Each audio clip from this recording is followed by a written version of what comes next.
जी अस्सलाम वालेकुम दोस्तों।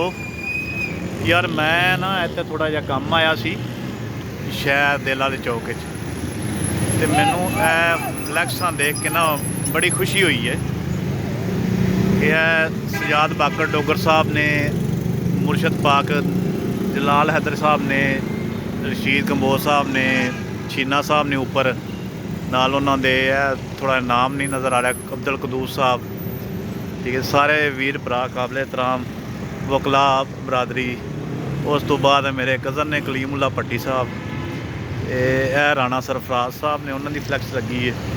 तो मैंने एक चीज़ की बड़ी खुशी हुई है, वो है कि सानू जोड़े पोलीटिकल लोग ने ना, उन्होंने भी इतों सबक सीखना चाहिए।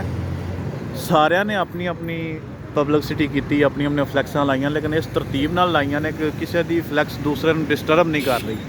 किसी भी थले दुकान है, खोखा है, वह भी चल रहा, उन्होंने भी उन्हें जगह दी है। उस तो बाद अगे राणा साहब ने अपनी अगे ला ली है, कुछ थले ने कुछ उपर लगियां ने, तो किसी के अगे नहीं आ रही, किसी को मतलब किसी की भी व्यू के इंटरफेयर नहीं हो रही दूसरी फ्लैक्स।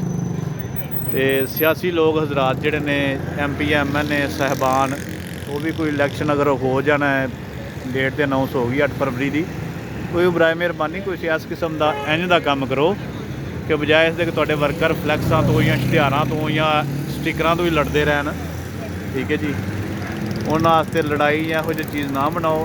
इस किस्म के करके अज नाल लाल है, पब्लिसिटी की पब्लिसिटी तो सुलह सफाई की सुलह सफाई। इलैक्शन आते जाते रहते हैं, असी पाकिस्तानी हाँ, मुसलमान हाँ, भाई हाँ आपस के, इन्ना परसनल हो के एक दूसरे के खिलाफ दुश्मनी नहीं सानू बनानी चाहिए, यह चीज़ां नहीं करनी चाहिए।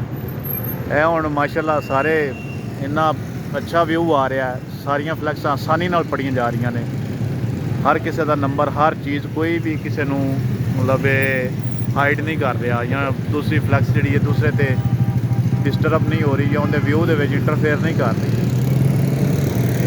यह चीज़ मैनू बड़ी अच्छी लगी है।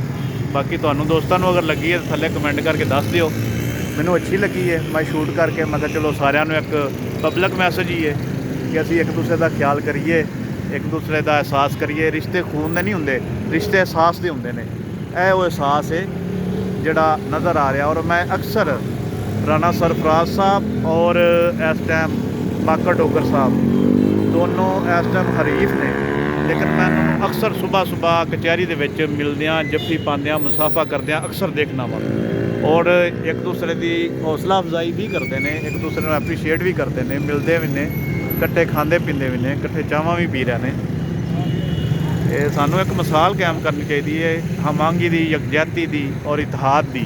बहुत शुक्रिया, अल्लाह हाफिज़।